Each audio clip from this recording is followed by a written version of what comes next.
Hello, everyone. Welcome to the final one-shot of 2021 on Telling Tales. And as regular viewers will know, it's a sequel. It's our first sequel one-shot as voted for by both viewers and crew. A sequel to our very first one-shot, A Place of Burning, the Alien tabletop role-playing game from those lovely folks at Free League. I promise they don't pay us. We just love what they do. Congress of Sorrows. Hope you're excited. We're excited. I've spent the last couple of days listening through to A Place of Burning on 1.75 speed. So I know what's happening. Probably, maybe, let's hope. And pretty soon you will too. Before we really get rolling, let's talk all that lovely promo stuff. Down below, there are links to our YouTube and our Twitch. You're watching on one, please check out the other. Links to our social media, our Discord, our Patreon. Get involved with those. Hey, if you got involved with those earlier, you could have voted on this too. So yeah, get involved. We run 3 weekly series. Mondays has until recently been Shadows of Esteren, but for the next couple of weeks it's actually more sci-fi horror as Johnny takes the Monday crew through an interesting Call of Cthulhu two-parter set aboard a space station in the not too distant future. Wednesdays is Simbaroom, our flagship show, and Thursdays is currently the Cincinnati Chronicles, which is an anthology series of old World of Darkness systems, which is a lot of fun. All of those start at 8 o'clock p.m. GMT. Come join us for them. They're great. They're fun. As you might be picking up from the fact that we're here now, we also run one-shots on the first weekend of every month. This is the first time it's been on Sunday, but going forward, we'll probably be hopping between Saturdays and Sundays rather than sticking rigorously to Saturdays because it's just better to accommodate everyone's schedules, isn't it? The first, I don't know quite when the first one-shot of 2022 is going to be, early in January, and there's a strong possibility it's going to be a new GM for us, running some Warhammer Fantasy. But you didn't hear that from me, especially not if it doesn't turn out to be true. So yeah, there we go. What I'm going to do is I'm going to bring the players on, and we're going to say hi to the players, and then we're going to talk a bit about the setting of A Place of Burning, and also the setting of this one shot, A Congress of Sorrows, and then we'll talk about their characters, and then we'll get going. Hopefully this will be pretty approachable if you didn't see the first one. If you do want to see it or go back and see it afterwards, it's on over on our YouTube, link below. But yeah, let's do that thing. But I don't want to go into all the setting stuff without the players on screen, because otherwise it's just me sat here on my own talking for 20 minutes. And while I love the sound of my own voice, not everyone does. So let's start by bringing on our first player, John. Hi, John. Hi, Matt. Hi. John, what is your favourite Alien film? I think it's going to be the first one. First one, Alien. Yeah, that's good. That's a very, very good pick. And I will be judging at the end of this, everyone by their responses. So just so long as we're clear on that. I'm very glad you asked me what my favourite was and not what the first one I ever saw was, because I mean, now I am. The first one I saw was Resurrection. So yeah, that usually gets me kicked out of. I'd say it's not the worst Alien film anymore. But there we go. Let's bring on, like I say, folks, we'll get into characters in a bit later because I feel like we should go through the setting before we talk about the characters. Next, we'll bring on our second player, Pierre. You know him and love him as Pierre, starring in Pierre, by Pierre, directed by Pierre. I'm becoming a meme, Matt. This is a problem. I need to break out of this. I need to escape. You're always a meme. You are always a meme, Pierre. What's your favourite Alien film? I really like the one on the wooden ship sailing through space. That's like a monastery. That was my favourite one. Yeah. But yeah, you get brownie points out there if you get that joke from Pierre. But really, what's your favourite Alien film?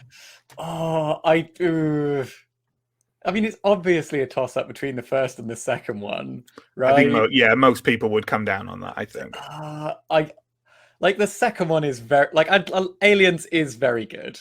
I'm gonna go with Aliens just to be different. Going to go with from Aliens, John. just to be different from John. Let's see if our next three players all pick a different Alien film, and let's see if one of them picks, I don't know, Prometheus, and has to be thrown out of the cast permanently. Let's bring on Steve. Steve, hi, Steve. Hi, I feel the dice are stacked against the later players in this setup somehow. You don't all have to pick a different film. It's fine. It's fine. So, Steve, what is your favorite Alien film? Well, it's probably the first. I mean, I do love the second, but it is probably the first, just based on sort of editing and just atmosphere. It's a masterclass, isn't it? Really, it is. Yeah. So yeah, but I do like the director's cut of Alien 3. So I like the director's cut of Alien 3 as well a lot. It's a big improvement.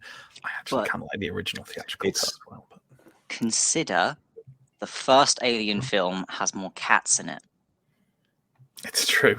A valid point. Yeah, Alien 3 only has a dog and doesn't end well for them. No. So let's bring on our not our final. God, sorry to Justin, who is our final player. Let's bring on a penultimate Alien player today, Alex. Alex, I mean, I and everyone else who knows you knows the answer to this question, but maybe the viewers don't. What is your favorite Alien film, Alex? You know, I reckon it might be Covenant. Just because I love total incoherent nonsense. No, I will die on the hill. It was still better than Prometheus. I mean, yeah, such as there was even a bar to exceed.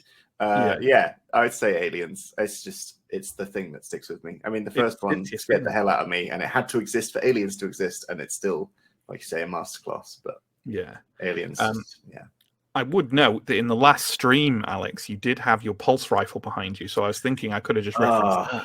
Yeah, I know. Failure to prepare. Failure to prepare. I think Classic. maybe it's just resentment that you didn't give me a pulse rifle in in the RPG. I think you had one, but you never had a chance to go get it. Well, I think you did fire it at one. I think you fired it. You tell you what, and this is a segue. You fired it at the alien who killed our next player in the last stream. Hi, Justin. How are you doing? How's it going? It's good. It's good. What's your favorite Alien film? You knew I was going to ask it. It's a toss-up, really, between The Predator and Aliens versus Predator Requiem, because I think, both clearly cinematic masterpieces. Sure. And the same franchise. This is why you get killed so frequently in Alien games. Here's some controversy for you folks. I remember at the time, I haven't seen it since. My opinion could massively have changed. I remember when seeing it at the cinema, I definitely thought AVP Requiem was better than AVP 1. I know that's a controversial pick. I don't know if I'd hold it today. I've only seen it once. I think I have fond memories of watching Alien vs Predator 3 with my dad as a child, which... Is there a 3? Oh, no, sorry, Alien 3? Oh, Alien 3, yeah. Yeah. Not the first. Maybe I added that. Did I say versus Predator? That's what I remember fondly, and so yeah. It's an outside choice, but you know what? I approve. I really like Alien 3, especially the director's cut. I like Steve's cringe at that. I'm possibly thinking that I was a child when Alien vs Predator 3, if that was even a thing that came out. That would have been fun. That would be surprising. But just that I ever was a child when the things that he considers to be things that happened when he was an adult happened. Mm-hmm. To be fair, you can't have been that old when Alien 3 came out, Steve. I was 10 or 11. I can't remember now. 91, isn't it? Is it 91? Maybe 93. Okay, Either way, we could debate this for a while, but just for the record, those of you who answered Alien, the first one, are correct. Just so we know that's how it is. But obviously, the first three are all very good, especially Alien. Anyway, let's talk about the second for this, because it's obviously an important part of it, as anyone who's watched the first one shot will know. And I'm going to run through again the details of like this setting, right? So we are in 2180. We're in the Alien universe. It's taking place sometime after the events of Alien 3, but those events and the events of the previous two films are not kind of widely known. Okay, like people don't know about xenomorphs. People don't know about aliens, broadly speaking. we find ourselves on a planet called Gehenna, and I will give you a lovely little rundown of Gehenna for your education. He said, realizing he just used the word uneducated in the first sentence. So now it all clashes. It's fine. To the uneducated, that the toxic and hostile world of Revelation Blue has been colonized at all seems a baffling error. That it has been colonized twice over could only appear to be masochism. But the planet holds much in the way of useful resources and even more scientific secrets to be unraveled. Despite 70 years of study from colonies affiliated with both the United Americas and the Union of Progressive Peoples, much of Gehenna's flora and fauna remains obscure, and the planet's surface beyond the colonies of Bering and Azul is mostly a death sentence without survival suits. Largely self-sufficient, the two colonies have so far eluded much in the way of corporate interference. The focus on company interests in the system are the more lucrative but far smaller mining colony on Revelation Red and the soon-to-be decommissioned medical space station UASS Mercy. For the last 60 years, the Cold War between the two Earth governments has escalated into open warfare between Bering and Azul. This conflict has been bitter, vicious, and long, and even today, 5 years into the latest ceasefire, violence still breaks out on a regular basis between patrols and cells of veterans unwilling to let the past go. It is not a place anyone visits willingly, and the natives disdain outsiders for their weakness and ignorance. To those who call it their home, Revelation Blue is a remnant of colonial intent lost in decades of bloodshed and struggle. They have given it a different name. One more befitting a place of sacrifice and loss, a purgatory, a burning grave, Gehenna. It's a nice place. And that is where we find ourselves.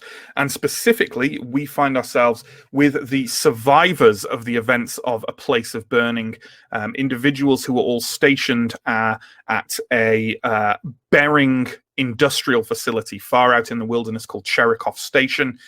We won't get too into the events of that, but as it happens, what essentially an inspection was being carried on, and during that inspection, an expedition of Marines who had mostly been slaughtered ended up arriving.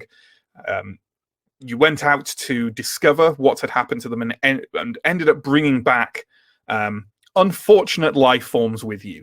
Cherikov quickly descended into chaos and eventually was destroyed, and with you and a couple of other NPCs as the only survivors. But that was not the harshest thing to happen as we wrapped up last time. That was the revelation that the life forms had been breeding seemingly all over the surface of Gehenna, and great, huge migratory swarms of them were basically following behind you on the dropship as you fled back to your home colony of Bering, and that's pretty summarizes it pretty adequately, I think. Do you think? Terrifying. Yeah. So there we go. For anyone curious, we're running this on a system. We're using the cinematic play aspect of the Alien tabletop role-playing game. Part of that involves potentially quite a high burn rate of characters. I illustrated last time, you know what, we only lost one. Poor Justin lost his original character, but has now picked up the character of Chang Fang. So what we're going to do, there's a bit more reading from me, I'm afraid, as I talk about Bering a little bit, because it's going to be the setting of this story. And I also talk about the events between A Place of Burning and this. But before we do that, let's meet these survivors a little bit, if only to give you all a break from my voice. So I'm going to go around in the order they came on in. John, why don't you tell us about Huang 12? Huang 12 is a synthetic from the Siegson Corporation, who has basically been commissioned, as in built, to inspect operations to see if they are viable, basically. She arrived in Cherikov Station and for her inspection, and everything went a bit harried. She appears to be a short woman of Vietnamese descent, wearing a tan company suit with a severe black bob, and she is currently missing one of the legs of that suit because the leg that was underneath it got shot off right at the end of our escape. Luckily, because she is synthetic, this was a temporary problem, and she now has a slightly substandard plastic cheap thing reattached in substitute. Yeah, like an obviously synthetic prosthetic. So you are definitely obviously synthetic at the moment. Yes. To anyone who can see the leg. So let's move on and let's talk about another character. Let's talk about Pierre and his character of Zhang Zhan. Yeah. So I began the last session in captivity because I had killed a man called Diego, basically because he looked at me funny. I'm not a very pleasant individual. I'm tall and heavy set of Chinese heritage. My head is shaved clean, and now I have like a kind of bushy beard. And very small, cold eyes. I'm kind of quiet, but have been prone to sudden acts of violence. And I have killed some of these xenomorphs before. So yeah, I'm pretty tough. There are times when it's handy to have a raging sociopath around. Yeah. So there we go. That is Zhan. We will move now on to Steve, who plays Dima Levdev. Yes, so Dima is, or at least at the start of the last one-shots, Dima was sort of neatly presented, obviously a scientist, so, lab coat, get up, looks neatly presented with glasses. Previously had a tightly trimmed beard. Now, however, looks somewhat different. His left arm is in a sort of a healing sling, was very badly burned with alien acid blood in the last setup. So he's now looking rather less presentable, sort of rather scruffy, dirty, tired, looking like he's in pain. So yeah, he's not doing too great. No, to be fair, I think it can safely be said that no one is, or in this game that we're playing. So let's move on to our penultimate player, Alex, who's playing Borya Makarov. Yes, so Borya is a veteran of not the Colonial Marines, but an organization that would be analogous to the Colonial SOF, Marines. The SOF, the Space Operating Force. Yes.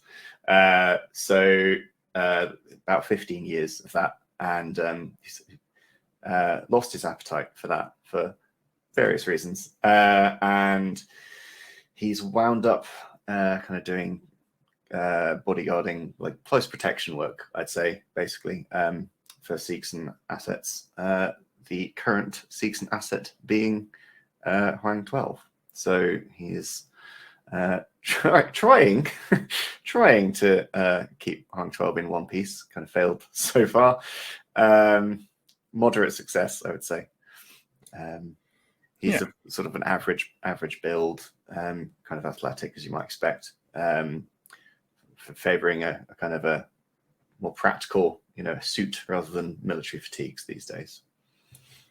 Yeah, and he did get stabbed with alien tail paralysis venom, but I don't think it did real much damage or anything. It just... Yeah, very lucky, actually, to not have been one of the first departures, I think. Yes, he was.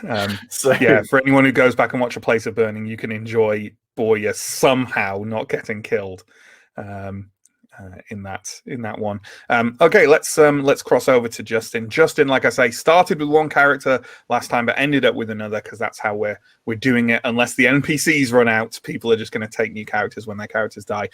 Justin, why don't you tell us about Cheng Fang?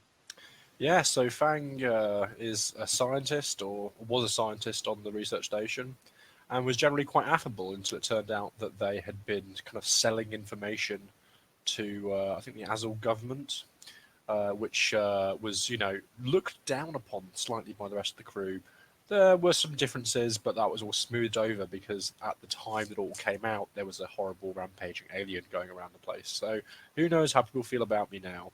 Towards the end of the last story arc, there was perhaps some signs of redemption, but who knows? Fang's still a dangerous, untrustworthy traitor, you know. Yeah. I mean, yeah, absolutely a traitor. I'd push him in front of a moving bus, you know. But of course, like, it could be argued that no one would have gone out of Chirikov if Fang had not been and had not had some information that the others did not have. So who knows? Who knows how people look on it now? That's up to our players to decide. In the meantime, let's take a little look at Bering, which is where we find ourselves in the colony of Bering in the southern hemisphere of Gehenna. And for 60 years, this desolate colony of Bering has stood in defiance of the much better funded and equipped northern city of Azul, a conflict that has erupted in deadly violence frequently. There has been a nominal ceasefire for 5 years, but many of the inhabitants look back on the time when the Fedayeen, a supposedly independent army of Bering loyalists and patriots, wreaked such vengeance and horror on the people of Azul that they became known to the Northerners as the Razored Night. Bering itself is more habitable than much of Gehenna, albeit almost completely lacking in comforts or luxury. Mile upon mile of prefabs and industrial plants stretch across the cleared, rocky surface of the planet, occupied and filtered for so many decades that going outside without a rebreather is almost safe. The Union of Progressive Peoples and Siegston still have ongoing concerns on Gehenna, and their funding of the colony is enough to keep it afloat year to year. In return, their security forces maintain an iron grip on the leadership of Bering, cracking down hard on any dissent more fervent than the daily grumbling of the millions of workers and researchers that make it their home. If you want a comparison point, I have based the populations of Bering and Azul on Chicago and New York, respectively.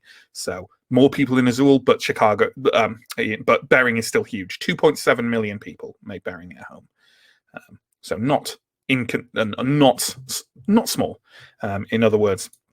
And all we're going to do now, unless there's any questions from the players, is we are going to let everyone know, both them and anyone who's watched the first episode, what's happened between A Place of Burning and this. It's not long. We're only picking up a short amount of time later. So the dropship that left Chirikov that our survivors were occupying made it back to Bering, in large part thanks to stumbling across a seemingly abandoned fuel storage outpost on the way. As an unscheduled arrival, the survivors were viewed with suspicion that quickly ramped up into arrest on telling the tale of the fate of Chirikov Station. It has now been a week of incarceration with multiple interrogators coming and going. They have been aggressive, but not violent or abusive with you, yet. The first openly scorned your tales of an unknown and deadly life form, but soon after they were replaced with a series of higher-ranked officers who seem to want to know more details about them. In the last couple of days, they have stopped asking questions about Chirikov altogether. The guards have also seemed on edge for 3 days or so, and yesterday one was dragged past the cell door wailing and screaming about the arrival of the bull. It has now been about 16 hours since you've last had food and water, overdue by at least 8 hours.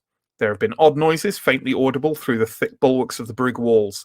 It's hard to tell exactly what they are, but likely candidates seem to include explosions, shouting, vehicles running at full speed, and gunfire. We've talked about the kind of healing actions that have been taken, and it's also worth noting that Fang was removed from the rest of the group hours after the arrest, and that others of you do not know where he is being held. And with that in mind, we're going to remove Justin for now.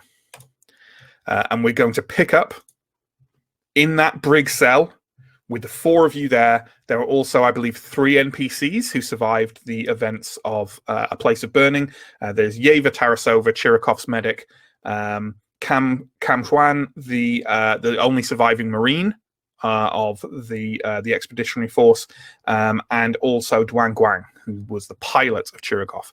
So we'll refer to them going forward as Yeva, Cam, and Guang. And yeah, I'll describe them when they have some kind of interaction or whatever, because I don't want to. We're already 26 minutes into the stream, folks. So with that in mind, nothing has changed from what I just described. You're all sat in there let's go role play. It's a thick metal bulwarked wall brig. The front, there's no window out to the front area. There is a door, which you suspect has like a panel that you can use to view inside via a camera, but you cannot see anything outside the confines of this cell. Am I going to be the first to say this? They've left us here to die. I didn't expect to be dying with people like you. I'm not sure any of us expected this. They could at least unlock the doors. If their plan was to leave us in here for us all to expire, then they will be waiting quite a long while for me. I don't think they had a plan. Based on the sounds we've heard, I think we know what's happened to them. Yeah, I don't think we've been left so much as forgotten. There's some really bad stuff going on out there. We need to get this door open. Yeah, I was going to sort of go to the door and just sort of, can I hear anything if I press up against it? If there's anyone left outside that door, then they'd probably rather have some extra friends and wouldn't be too picky about who they were at a time like this. So maybe we should try and get their attention. Maybe there's speakers on the other side. I don't know. So what's that? The demon, you said you were headed over to the door. What's your plan of action here? It's just a big slab of metal from what you can see. Is there any? Can we hear anything beyond the door? There are sounds to the walls, I guess. But give me a observation roll, please. Here we go. Well, let's explain the very basic rules of the Alien TTRPG. So what Steve is going to do is form a pool from his wits score and his observation score. And what is that pool, Steve? So my wits is 5, observation is 3, so I'm rolling 8 dice. Pretty good. All the die rolls in Alien are with D6, and Steve is going to roll all those dice and hope to get 6s. 6s are successes. It's basically as simple as that. There is more to it, and we'll get to that, especially stress. But right now, let's go with this. Well, I rolled 8 dice and got 1 success, 1 6. And that is enough. You only ever need 1 success. Any extra successes can be spent on stunts, which is kind of things that improve the game. So I think they are called stunts in Alien, right?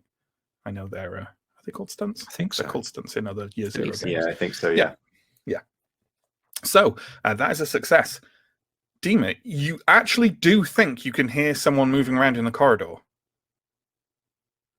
Like, you think you can vaguely hear a kind of, a kind of shuffling noise and the sound of things being like moved or examined? Okay. I think I'm gonna bang on the door with my good arm. Sure, absolutely. Why don't we, to see how well you do that? I'm wondering what we should roll for that. I won't ask for rolls this often going forward, but I just want to get us bedded down with the rules here. Close combat feels a weird thing. I think maybe stamina it's going to be a strength roll, right? I think stamina is a pretty good one. So why don't you give us a stamina roll there? I'm in a bit of a bad state, so this is only 4 dice, 3 plus 1. Mm-hmm. And no, I don't get any successes. Sure. Dima has started banging on the door, but quite ineffectually. You know, he's not a guy built for banging on doors or doing anything that requires power or strength. Is anyone else going to? This might be a job for this might be a job for me. I think Boria will just kind of step in and just start a wailing on the Sure. Well, why don't you give me a stamina roll then, please? Cool. Also worth noting, of course, that at any time if you want any more successes on a roll, you can push on it, which means after you've done the initial roll, you can roll all dice that do not have a success on them. But it does automatically give you 1 stress. And we will cover stress later. It's worth noting that Boya has a unique ability to push strength-based skill checks twice. So this Does it cost a stress each time you do it? It does. So okay. So I have no successes. If I've managed to secure myself a lovely 1, which is what this is, these are mutant 0 dice. No, it's only if you roll a 1 on stress dice that Right. if you roll a 1 on normal dice, I don't think there's any effect. But if you have stress dice and you are rolling them, and you roll a 1, that's a panic roll. So I can push this basically. And You absolutely can have push another it. crack at it. Yeah, just re-roll a lot for 1 stress. My cat has just muted all sound on my computer. There we go. Gian is sort of looking on with like cold amusement. Yeah. Okay. That is one success. Okay. That is enough, though. Hopefully, it is, and you find like maybe around like the edges of the door, like you can bang and it'll rattle slightly in its setting, right? And that kicks off like a fair amount of noise, which you're sure if there's someone on the other side of the door in the corridor beyond, they're going to hear it. Probably be ineffectually yelling anyway, just out of Sure, yeah. Shit or bust moment, really. I mean, these are Bering jail cells, brig cells. They're definitely going to be soundproof. So why don't we, Huang and Zhana, are you what are you doing to react to this? Are you contributing in any way, or just letting the two? If I'm watching them like ineffectually wail on those cells, as I have seen them do multiple times since we have been captured, I will like briefly stare at them with sort of disdain, and then I will walk into sight of the camera. Well, presumably the whole cell is in camera, but I'll just like try and walk into the there's like center. a camera over the door. Yeah, I'll try and like just stare at the camera and kind of tilt my head at it and just keep staring at it. Yeah, just present yourself there. Yeah, as just like obviously like what the fuck are you doing? Yeah. To whoever's. Huang, how about you? I was not entirely impressed by Dima's attempts to raise someone's attention, but with Boyer involved, I think there's a chance that someone might come to the door. So I'm going to slowly climb to my feet, and it's still kind of trying to get to grips with the balance of my naff plastic leg, make my way to the door. Yeah, I imagine it's like, in my head, but feel free to present it differently. It's like just pure white with maybe an identity code just stamped on it in blue, like up it or something, like, really, we're talking, it's an eye leg, it's very simplistic and plasticky. They haven't done an awful lot to make it look like a leg. No, not at all.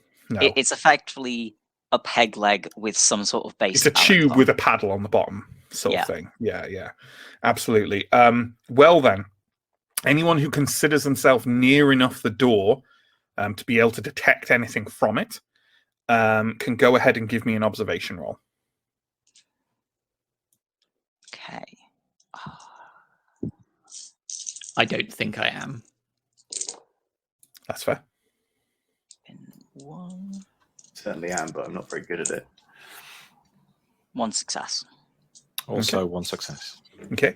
Dima and Huang, you can hear someone fiddling with the controls on the other side of the door. I'll step back a bit, give them some space, just in case it's somebody coming into, I don't know. To kill you all. Yeah. Absolutely. Is anyone going to prepare for the door opening in any other way? I mean, I'm asking that because Pierre is leaning forward eagerly. Yeah, I mean, if I see some people stepping away from the door as though somebody's about to come through it, I will attempt to flank the door in my best attempt to surprise whoever is about to open that door. Yeah, sure. Boyer definitely would put his back flat to the wall to the side, I think. Absolutely. And Dima and Huang presumably stepping back a bit. It's fair to say that the NPC, Cam, you know what? Cam is a Marine as well. He's actually going to be stood kind of behind you, Makarov, against kind of against the wall, kind of giving you a nod and not acknowledging Zhan at all.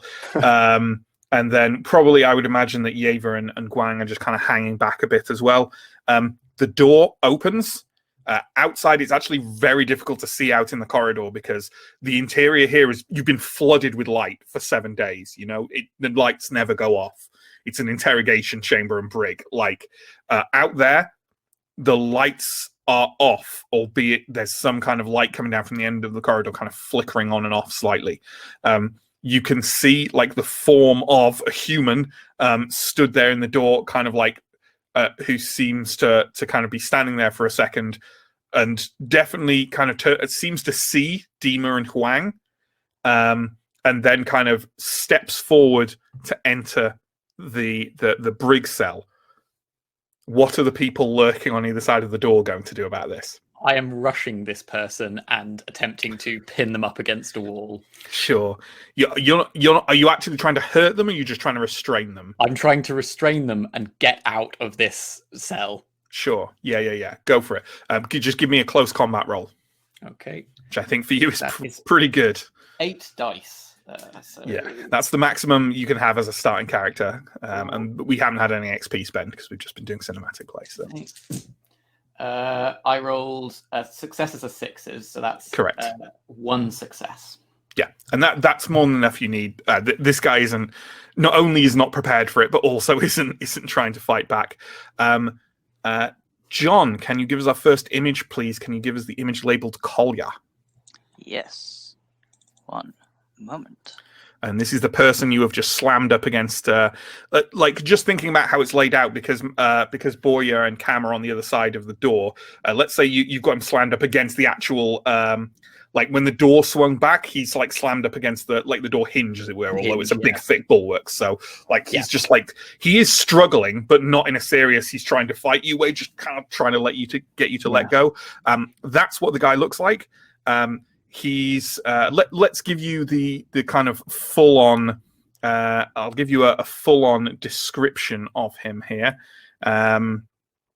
if I can find it, which I absolutely can. He's a slightly scrawny young man in civilian fatigues and an adapted old colonial marine rig. Like, it's not an actual one. It doesn't have weapons and things slung onto it. It's been modded to allow for what you see there, which some Marines might have something like that. But basically, he's got a camera, and it looks like a civilian style recording camera, like held up like that. He's got the light on the side. But it's an adapted marine rig, not kind of. He's not actually wearing marine armor.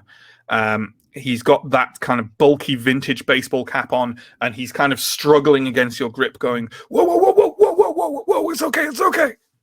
Jan, don't hurt him. I'm not hurting him. Get his weapon. Does he have a weapon? I assume. That picture is kind of. You can't quite tell whether that's a gun or not. He does not have a gun.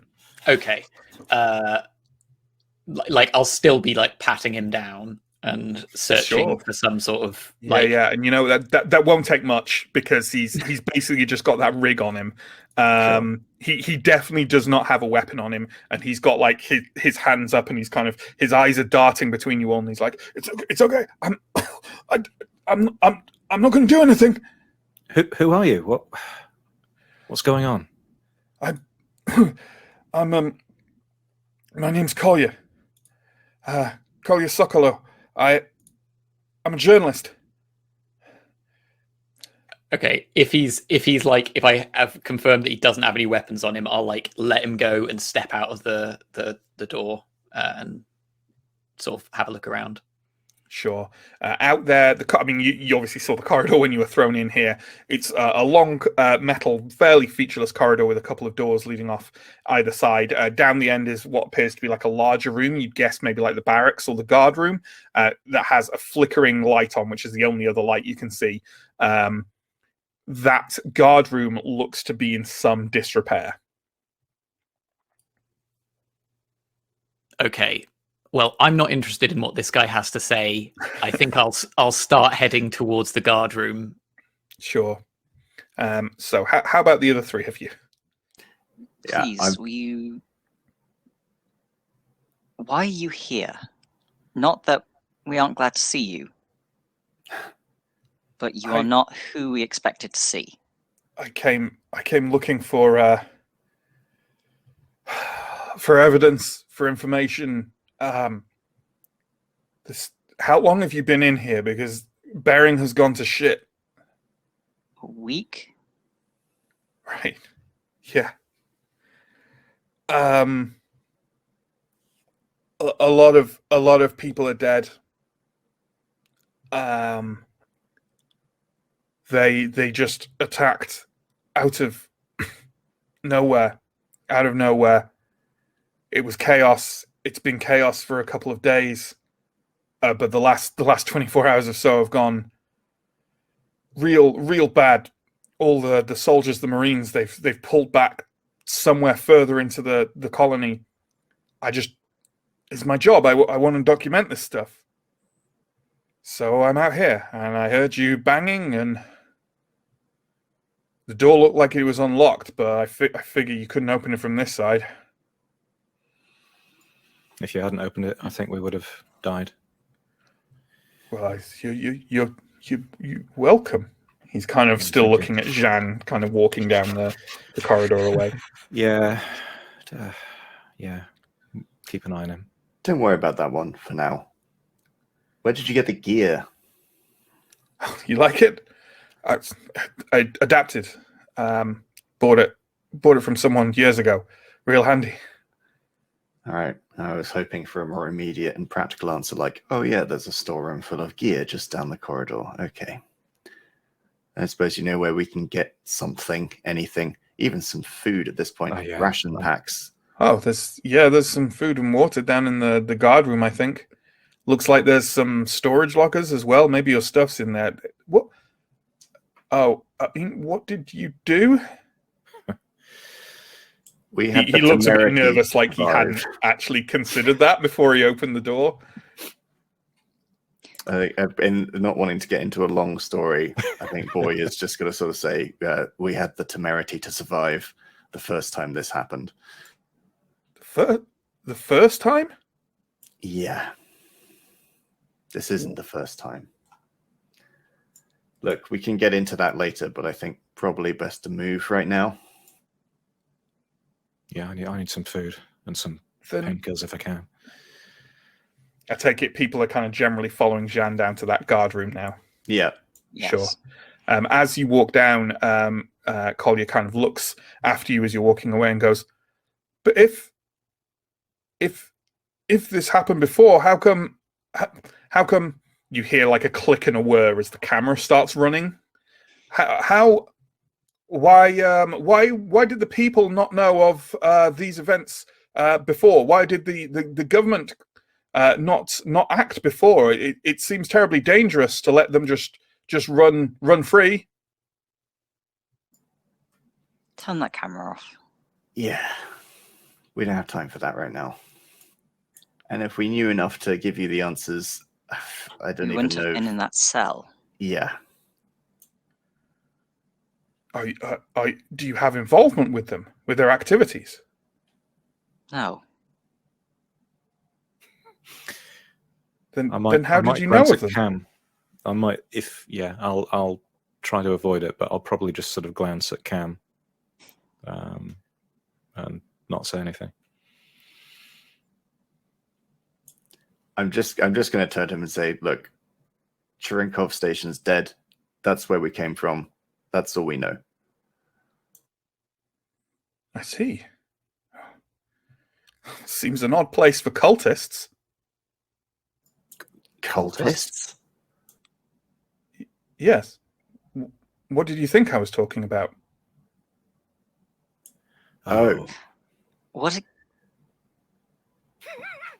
So the noises we've been hearing, it's people fighting other people. Yes, insurrection. Right? Yeah. Cool. Glad we straightened that out. Don't worry about it. It's fine. We'll catch up about this later. He looks very confused. Jeanne, that guard room, you immediately find rations, water. The water's still running, but you find like cupboards full of rations. There's also a number of storage lockers mounted across the wall, which are locked, but could certainly be attempted to be brutally unlocked. Should that be the kind of thing you'd be interested in? Yeah, so what I'm going to be doing is I will have gathered like a bunch of rations and I'll like have bitten into one and be like chewing on it as I sort of eye up these lockers, and I consider how if I've got any like a bit of metal or anything lying around that I could lever it with or just smash it with my hands, whatever seems the most sensible way to get at whatever's inside. Absolutely. I think that's absolutely fine. And you know what? Let's go with, I think a close combat roll is absolutely fine to try and smash these open. Okay, I'm rolling 8 dice again. And that is, one is cocked. 1 success. Yeah, you managed to smash open one of these sort of lockers. And inside, you find a number of what appear to be someone's personal possessions. And that person is someone who I'm just going to roll for. So that's exciting. Let me know if my dice make too much noise. Come on, pulse rifle. You really want me to have the pulse rifle? Well, yeah, I mean, fair point. Boya, tell Jan what your possessions were, because it is your locker. Instant regret. Well, yeah, so in there you should find, I believe, a service pistol. Oh, yep. Very useful. An AK-47 pulse assault rifle and a stun baton. Okay. Oh dear. This is not ideal. 47, good. And the stun baton. Oh, very useful. And I'll leave the other personal effects. There probably isn't anything really beyond that. Yeah. But like, I don't give a shit about any of the photos or... Yeah, perfect. And I think I'll just sort of be like loading that as the others enter this room. Sure. Although, is there any ammunition with any of this stuff, or is it just the weapon? It's whatever ammunition Boya had. Okay. So it's probably got at least a full magazine. Sure. Yeah. I think Boya's going to stop just at the threshold as he sees what Zhang's doing, and just sort of feel, the cogs will be turning as he decides how dangerous this is. Yeah, it's definitely your rifle. Like, yeah, it's probably got some kind of stenciling on it or something like that. As you contemplate that situation, Dima and Huang, do you want to give me an observation roll, please? Sure. Okay, I'm going to have to take Collier away. Yes. Sorry. Observation. Oh, I don't have enough dice for this. It's a good problem to have. Again, 8 dice, 1 success.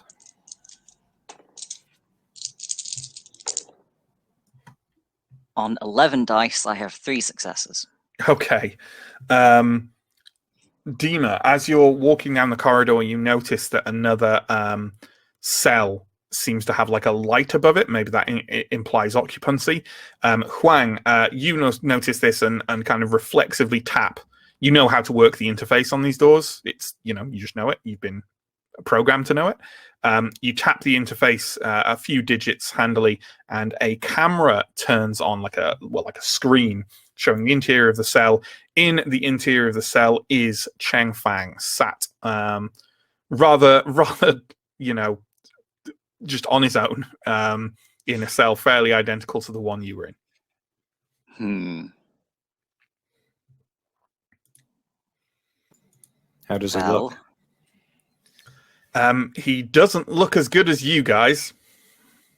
Oh no.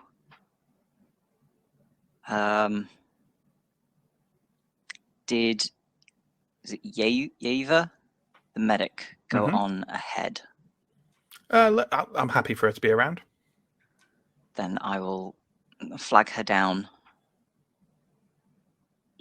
and open the door, because I can't leave him to starve to death. No, you can't. You're perfectly right. You can't. So let's bring on Justin.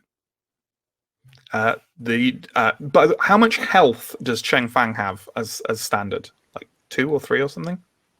2. Okay, you currently have 1 because you've had the shit kicked out of you several times, and you're still recovering from it. The door to your cell opens.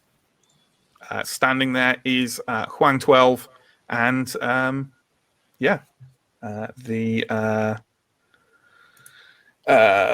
medic Yeva, who is going to kind of like shake her head and move forward. And she doesn't kind of like talk to you or say hello or anything. She just kind of immediately kind of grabs the side of your head and like tips your head up backwards and starts like, No, there's nothing more. I can't tell you anything else. I've told you everything else. Fang, it's us. Shut up. Let me look at you.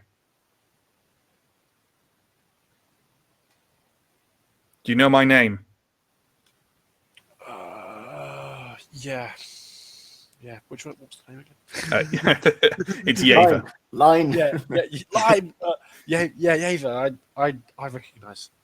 What's her name? She's pointing at Huang 12. Yeah, I say hi to Wang as well. Right. I don't think he's concussed. Can we go? Are we being let out? We are escaping. Right. Okay. The city appears to have been overrun by cultists from somewhere.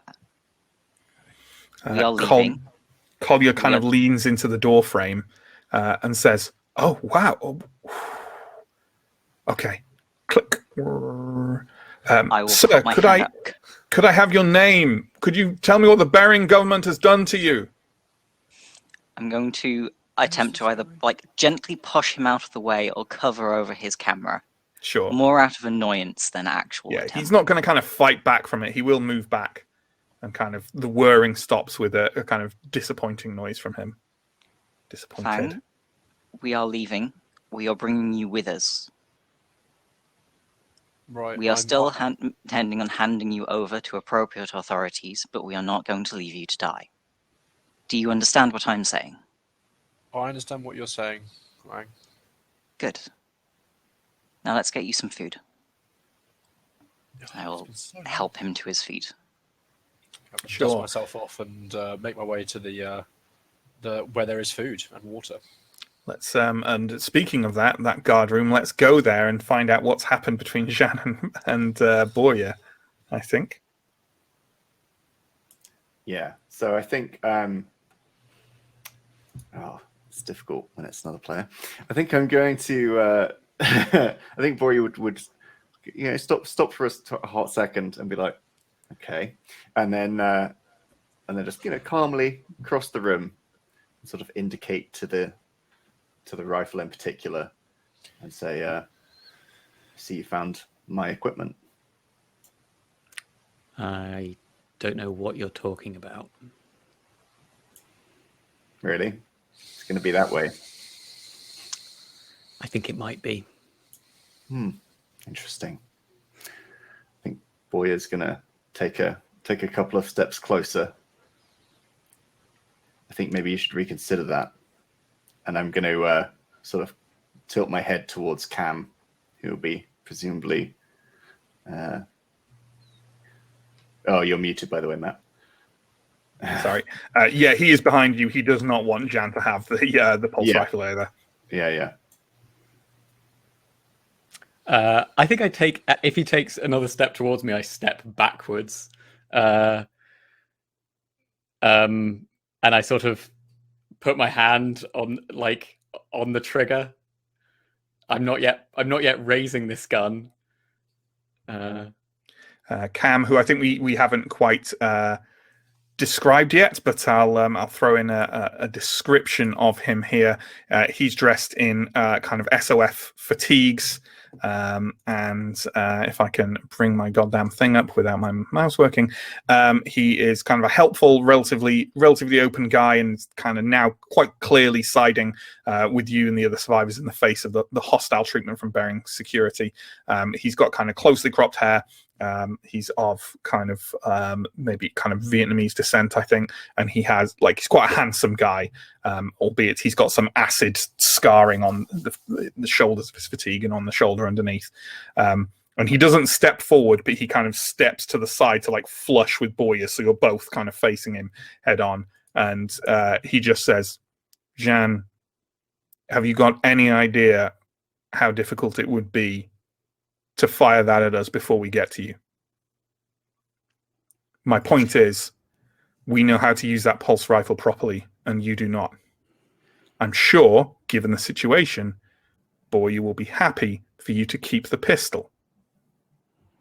Boyer nods in a sort of like a sort of compromising nod, you know.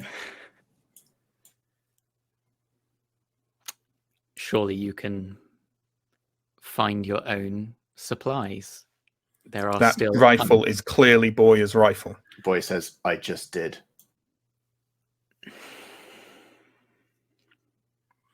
Do we want to a certain degree, if we're at a role-playing impasse, do we want to make this mechanical? Do we want Boyer to, say, make a command roll and for or manipulate, I guess, and for Jeanne to counter it with something, maybe manipulation or command of his own, to kind of I think balance it out? And the argument Boyer would be making was that look, we are in a terrible situation. So the people who are the most adept at using the tools we have should be using the tools we have. You know, regardless of anything else, it just makes the most sense. You know, sure. I think I'm at least open to that idea, but I'm not open to the idea of the people who put me in a cage still having weapons. Sure. I'm happy to do a roll off if you want. All right, sure. Sure. What do we want to roll off? Command or manipulation? Which do we think is more appropriate? Both are the same for me. Both are the same for me. Then So- it doesn't matter. Let's call it command and do that. I rolled 0 successes. I got one. I got one. Okay. Do you want to push Pierre? I don't think I do. Okay. I think that the argument makes a certain amount of sense. And I think I wasn't like, I don't think that necessarily Boyer is the person who put me in this hole because he ended up in the same situation. He didn't. You were already in the hole when he arrived at Chirikov. So I'm like, I briefly hesitate, and then I hand the rifle to Boyer, and I say, "Better not fuck with me." And then I just keep the pistol. Yeah, and the stun baton.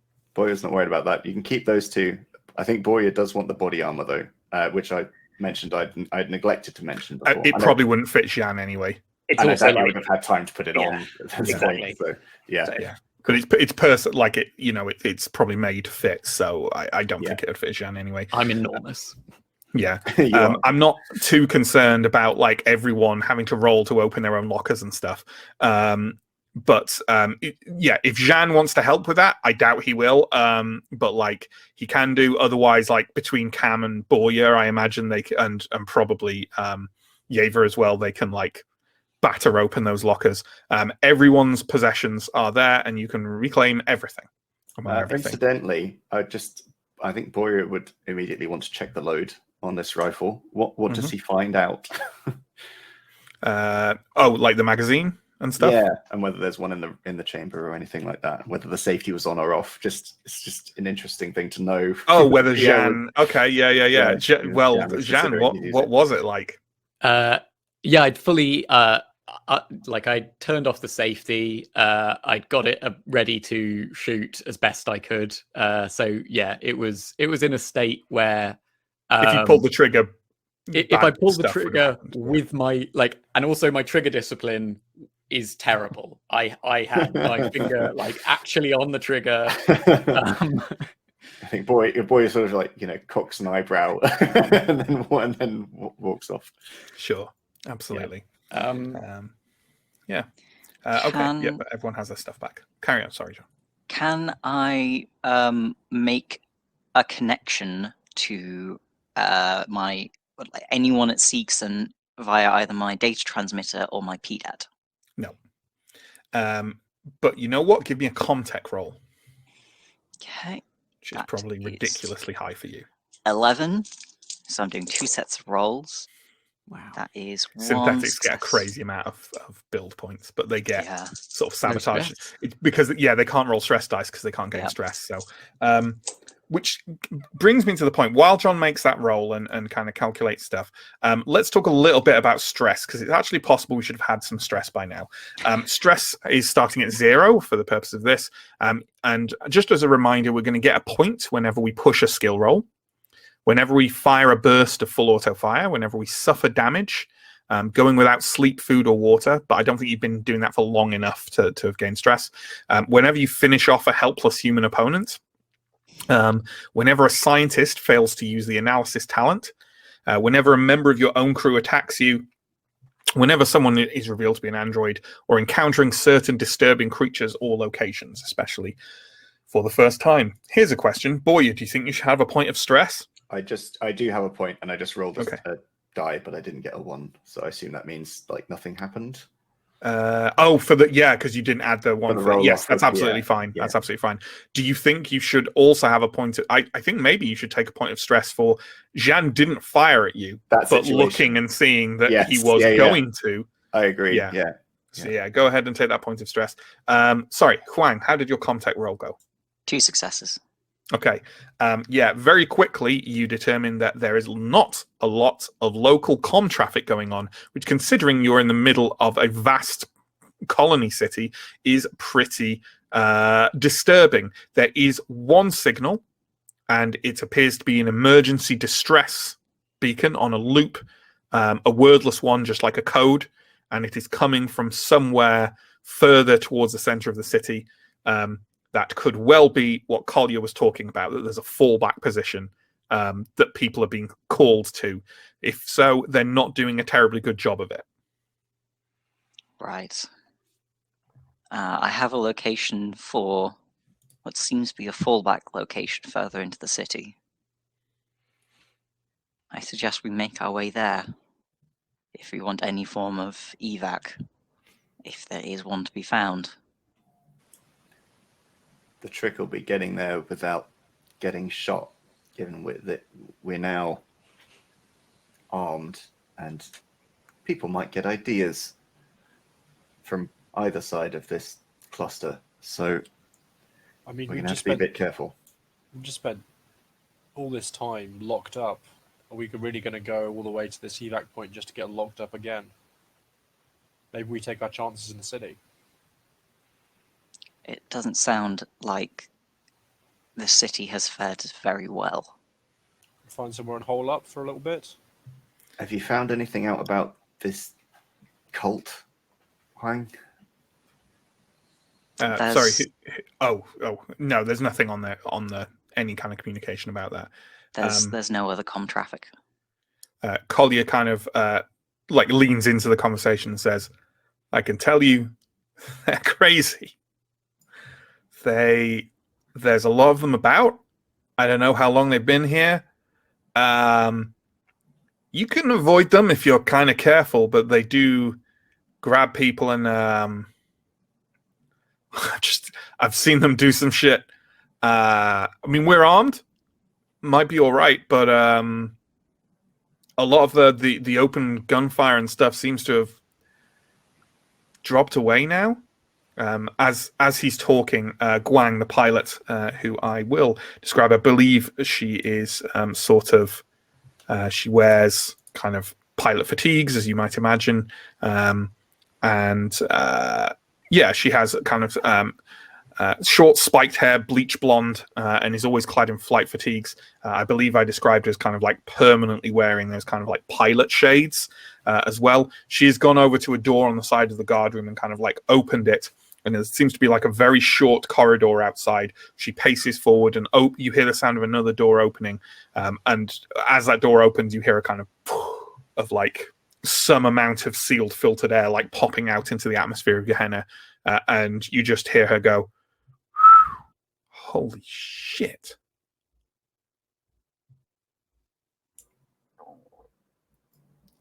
Someone's What going is to it? wander over there. I think, yeah. I'll wander over and say, "Hey, what is it?" He wasn't kidding about the chaos.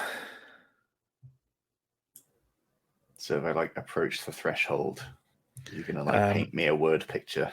Absolutely. You can see this Bering Street. And like I say, Bering is mostly like prefabs or big industrial plants. The sky of Gehenna at the moment, and especially over in the southern hemisphere, tends to be kind of like dark and grey, except when the sun is going up and down, when it takes on the kind of like characteristic Gehenna orangey, pinky shade. But right now, it is dour, and there is some kind of like snow or slush coming down, drifting gently from above. It seems to be as much ash as anything else. The street is absolutely in chaos. You can see bodies strewn around in various places, vehicles slammed into walls, overturned. There's no signs of kind of life. But in the distance, you can hear there's a very distant like fireworks going off, which you know from long experience that is not fireworks. Yeah, it looks shockingly deserted for how crowded Bering is, and yeah, wreckage everywhere.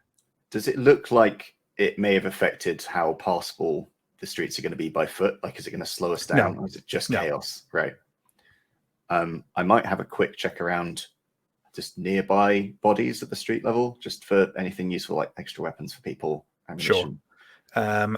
How about the other four? I think when I went into all that descriptive stuff and Guang's actions, I may have interrupted Justin about to say something. So we'll pop in with Justin first. Sorry, my mute button was unavailable for some reason.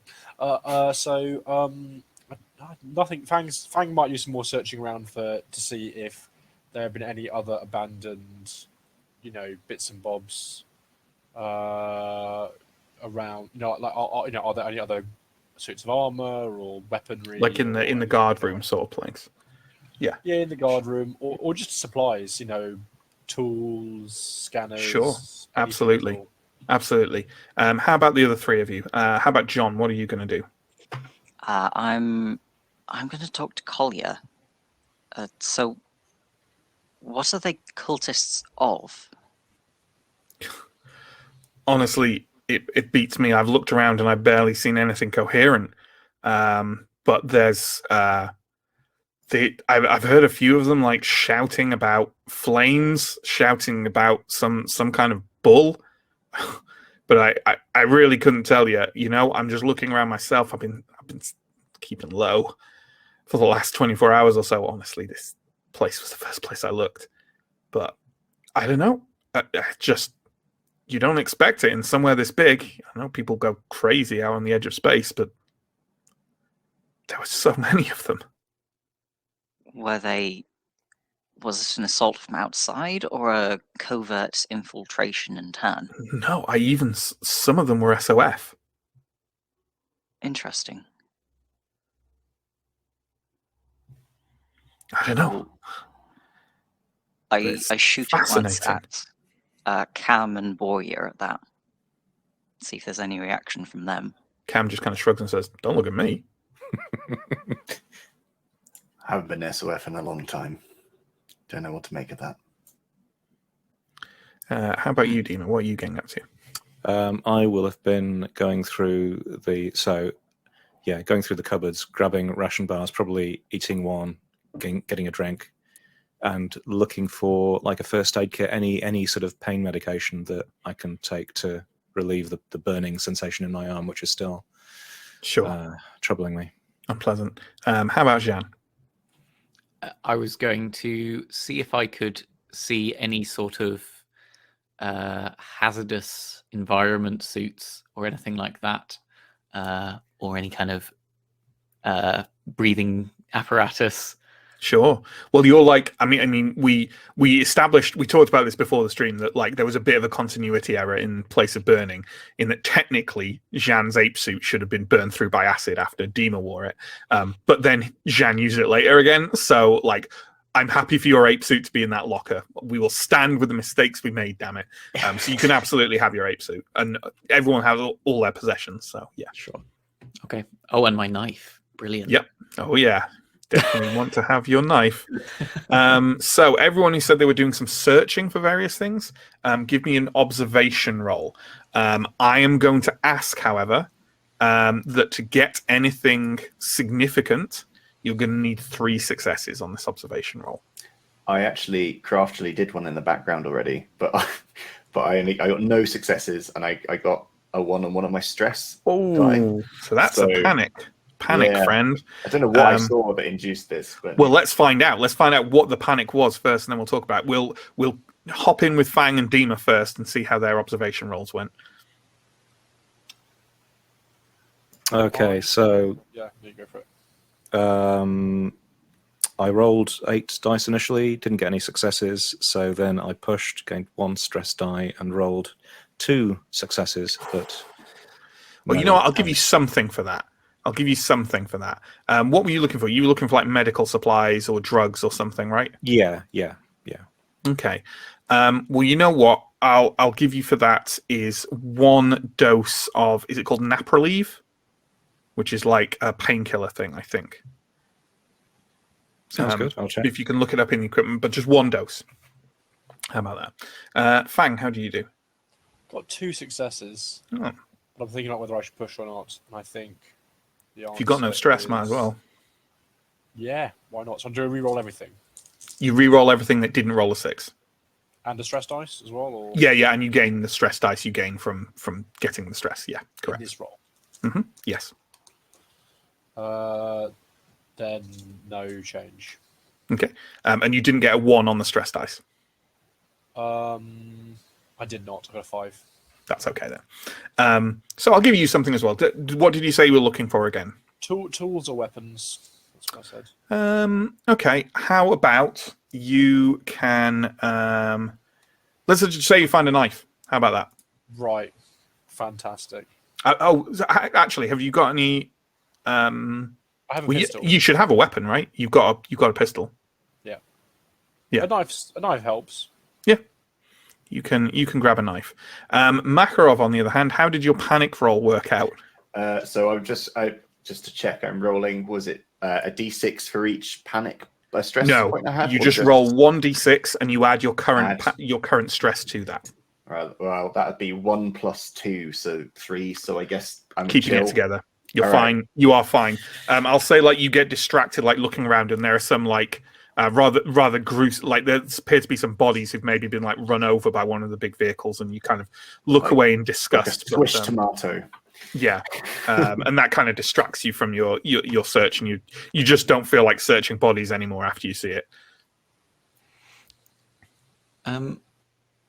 Given that I wasn't really searching for anything and had my ape suit or whatever, is there any indication around this guard post of like the names of the guards who imprisoned me? No.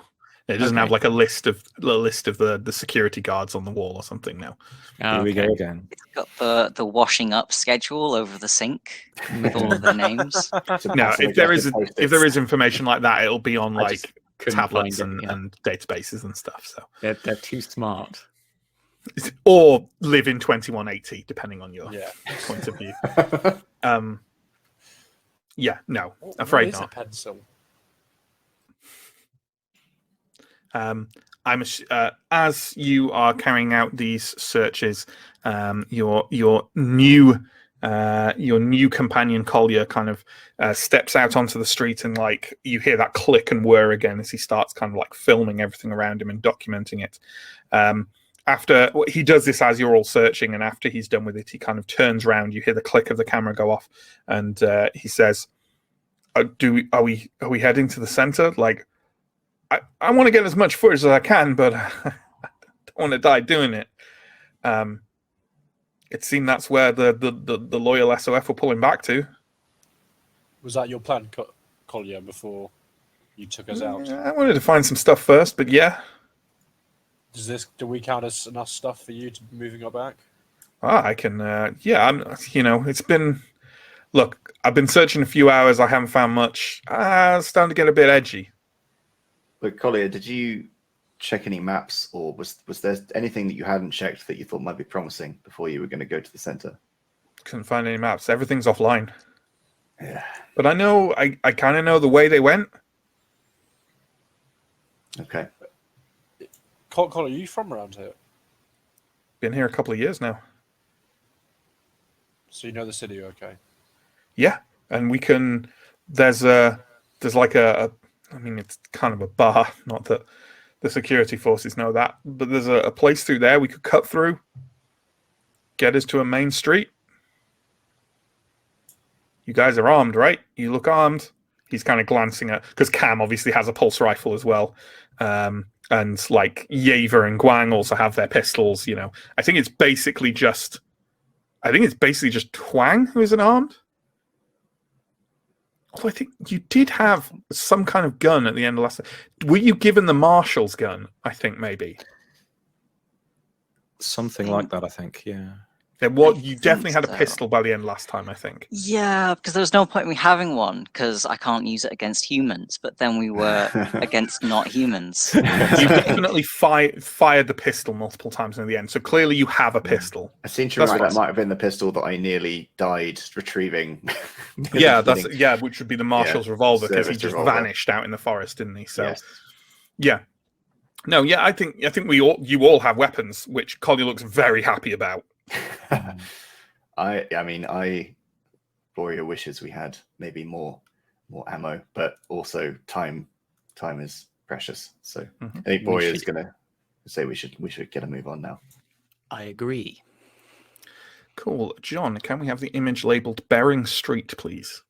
Yes. So I'm aware this doesn't look exactly like your characters, but this will give you a nice impression of the environment, albeit with more chaos.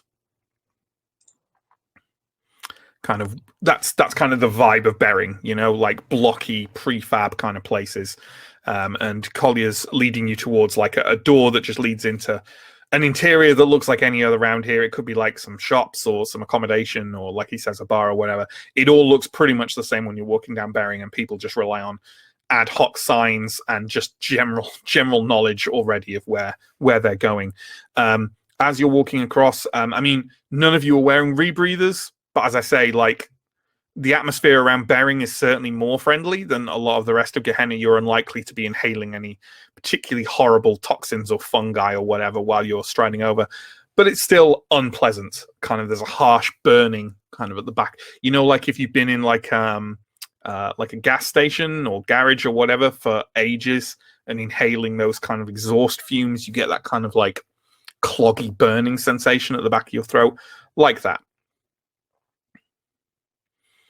So you stride into this large blocky building.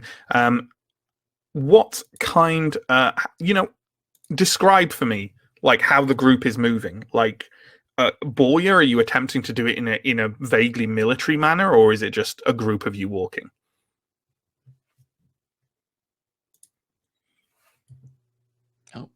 Nope. Boya? Sorry, I was struggling to get my unmute to actually unmute me.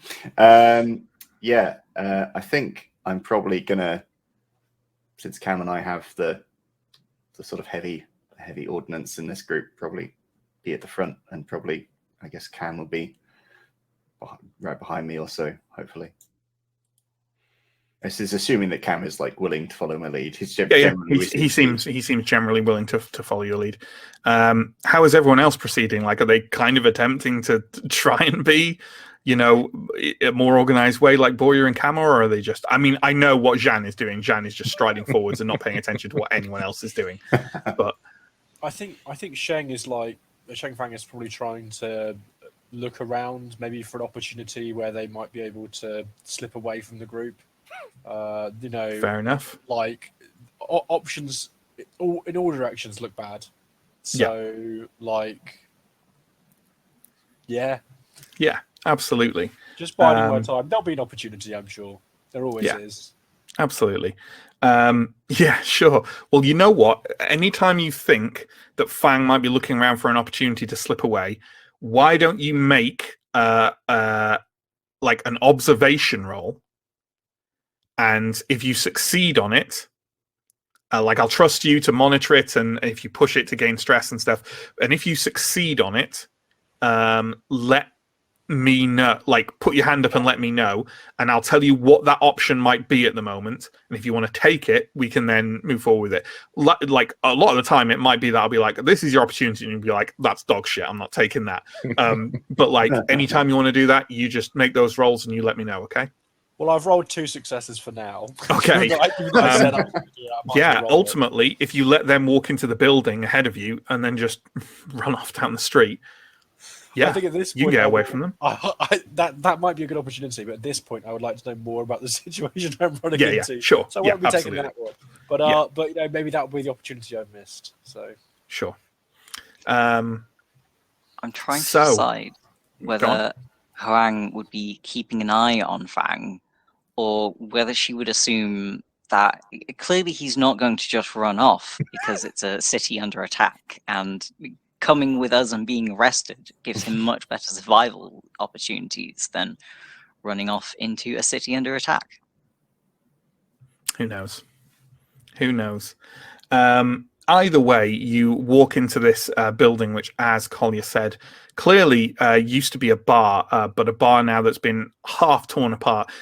Evidently, there was some kind of firefight in this bar. Previously, it was kind of like a speakeasy type arrangement, but not like a cool speakeasy.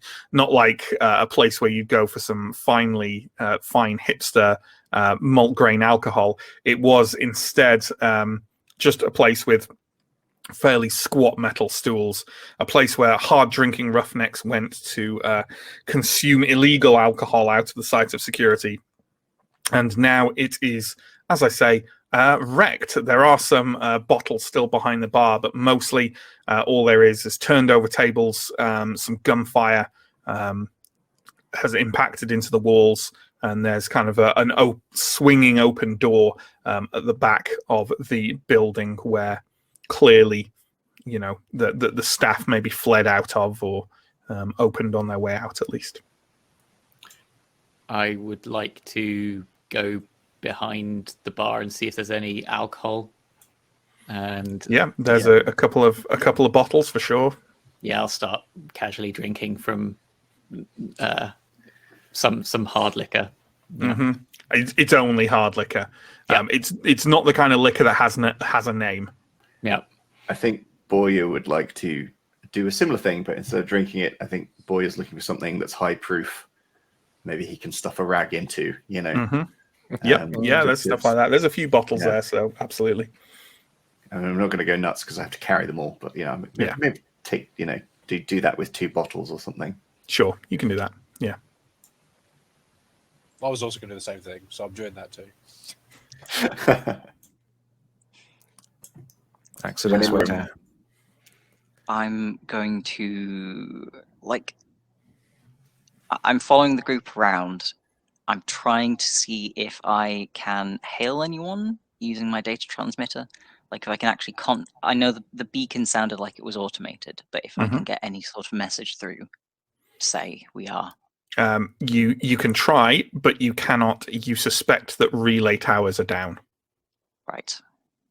Gehenna does not have an atmosphere terribly conducive to signals of any kind, and therefore they need, like in the actual settlements, they need regular, well-maintained radio towers, essentially, or transmission towers. If they don't use radio and instead use some future signal, I don't know. Either way, they're quite sensitive. They often go down, and clearly, in the current chaos, they are all down. And the only reason you're getting that distress beacon is because that beacon itself is quite powerful, but is only capable of pinging out. Right. Okay. In that case, I will put my transmitter away and just stay alert for our surroundings. Sure. I think I might ask Collier, these cultists, do you know what set them off? Have you any idea of? Not really. He's kind of got his camera on and he's like panning it across the bullet holes in the wall. I think there's some kind of apocalyptic thing. What they used to call kind of millenarial in the old times. Millenarian. They keep shouting about the bull. The bull is coming. Yeah. I don't know. But they seem to have reached a fever pitch over the last few days. They were just on the streets at first, and then they started with this stuff. Sorry. And you've seen them with your own eyes? Oh, yeah. Yeah. I mean, they don't have a uniform or anything. They're not in like crazy wizard robes or something. But they, that's nice. They, you could tell them easily. The ones with the big eyes and the shouting and the running at people with knives. Yeah. His camera kind of whirs to a close. I was about to ask you if there are any obvious outward signifiers if they don't wear uniforms, but I guess that about covers it. Great. I think if we head through the back there, we should get to the main road. It's like a little back alley or something. Yep. Sounds like a plan. Okay. Boyer, are you still going ahead with Cam? Yeah, seems reasonable. So yeah, Boyer will be up front with Cam. Yeah, Fang's absolutely. Yeah. I'm also kind of trying case. to keep an eye on Hwang 12 as well, because I do feel that sense. She's still your ward. Yeah. I'm staying close to Boyer. So you and Cam are therefore the first to emerge into the alleyway, and it's not so much an alleyway as like a little like a little courtyard between a number of alleyways, where a number of prefabs have been built round. So the things that are in this courtyard, first, there is a pile in the center of the courtyard of burned human bodies, at least 20 or so of them. Contorted and curled up from the heat.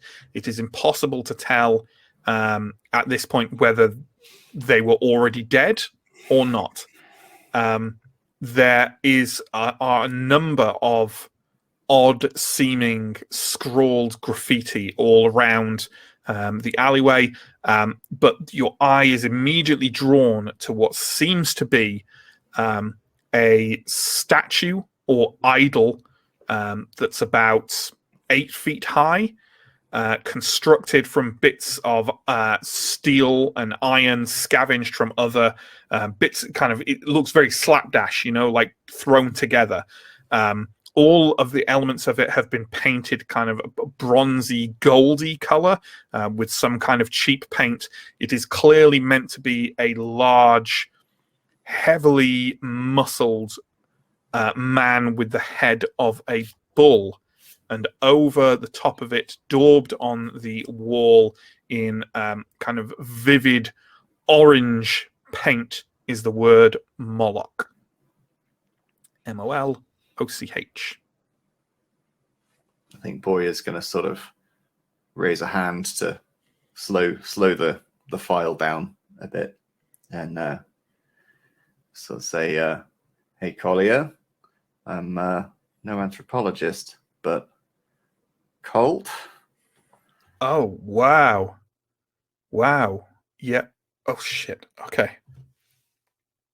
Fuck. Oh. Yeah, this is them. Yeah, I've heard them. I definitely heard them yelling about fire a lot, but I guess this is their guy. Now, does the name Moloch mean anything to Dima? Means something to me, but sure. Why don't you give me? There's no kind of academics score, is there, or anything like that? Unfortunately, what would we reckon? I don't really know what that would fall under. That's a tough one, isn't it? I mean, observation, I guess. Yeah. Let's go with observation. Okay. Yeah, absolutely. And do I want anyone else? I kind of feel like reasonably Dima and Fang are the only ones who might have a chance of making, I'd be happy just to make a plain wits roll. It's just 4 dice. for me, or I mean. No, I didn't think observation. I think you should always use skill. So, Fang and Dima, if you feel you're going to try and interpret that name in any way, then go ahead and make an observation roll. And I'll give you like a varied success on it based on how many successes you get, because obviously, knowing vaguely what that means is one thing. Yeah. So yes, I was rolling 8 base dice and 1 stress. I rolled 3 successes. Nice. A 6 and a stress dice isn't bad, is it? No, it's not. It's just a success. Rolled It's good. 3 successes. Okay. Yeah. You know what? Based on this, how about we say that we're cop members. yeah. No. So Dima and Fang, when you worked at Chirikov together, you sort of didn't get along that well. Like Dima clearly thought that you, Fang, were just a bit of a workhorse and not really worth like much of his time. You like to give that impression because it helped you go under the radar and get information easier. Yeah. But one thing you did bond slightly over was that you both have a kind of interest in, as boy, you kind of maybe in anthropology and ancient Earth religions. Maybe you had some study of that in both of your academics. And you didn't specifically talk about Moloch, the god, before tonight, but you both are aware of that and you've had conversations about it. Moloch is a god or demon or spirit mentioned in the Bible as a being unto which burnt offerings were given, human sacrifice. Okay, I suddenly want to spend less time with these cultists. This is Dima, do you remember that conversation we had a few months back? I do. This is concerning. If people have been driven to this, I hope they are. I hope they weren't alive. If there's one place that could do this to someone, it's Gehenna. Is the heat of this pyre like unbearable to walk past, or is there any ability to get It's past it? There's no actual flame still there. It is warm, but Okay. like it clearly the fire has gone out for a while now. Okay. I think I'm just continuing on through the Sure. I feel like other people are lurking at least a little bit. So Jian, why don't you give me an observation roll? Okay. That would be 3. I'm so observant. No successes. Maybe I will push. So I'm going to gain a stress and then roll no successes. But Okay. I'm not pushing anymore. In that case, you are surprised when you walk through this alley and across basically through another side alley, and there's a bit coming off from the side of that, like an even darker patch of alleyway, and you are surprised when a voice comes from that alleyway, a quite calm, cool woman's voice saying, "You're not one of them, are you?"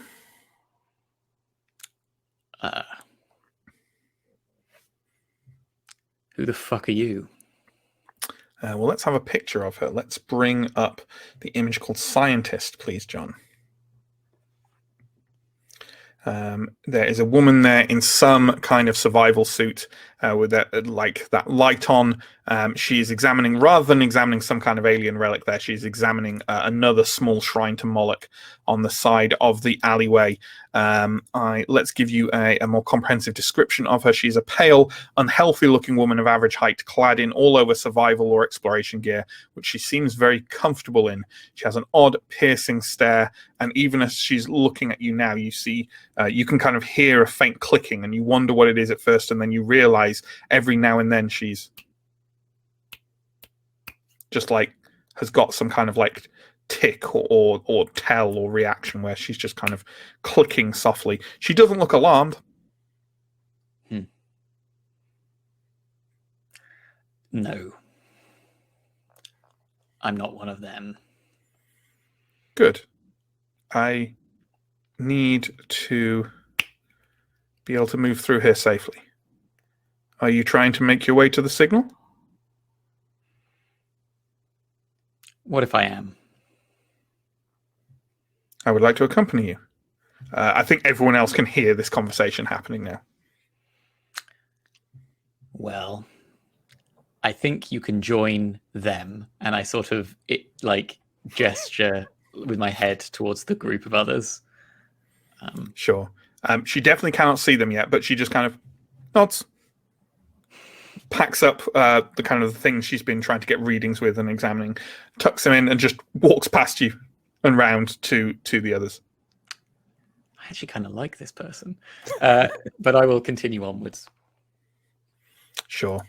So yeah, the woman kind of appears around the corner, and as I say, you'll have heard the conversation, so you haven't, you're not surprised when she appears. But she simply, literally walks over to your group, as presuming your group is starting to marshal its way to leave the shrine and the burned bodies, and she literally just starts walking alongside everyone. Yeah, that's fair. Well, what's your name?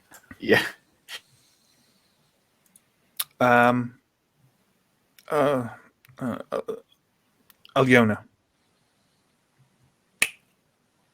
You got a story, Alyona? I'm researching. That's specific. I'll What look at cult deep. stuff? Yeah, are you researching this cult or? In a way, I need to see if there are connections. To what? My primary source of study. Which is The creatures. And Boyer stops in his tracks at that point and turns, listening intently, sudden interest. And what do you know about them? Everything. I think there is a link. I think they've encountered them. They've become part of their veneration, an adoption, like an adoption of an extra cultural deity into a pantheon, like the Romans or the Greeks absorbed children. for clarity. What creatures are you referring to? The xenomorphs. I think we'll take a break there. Oof. So we're going to take a 10-minute break, folks. We'll be back before you know it with more Alien and further adventures. Further romps in Bering. So don't go away. We will be back soon.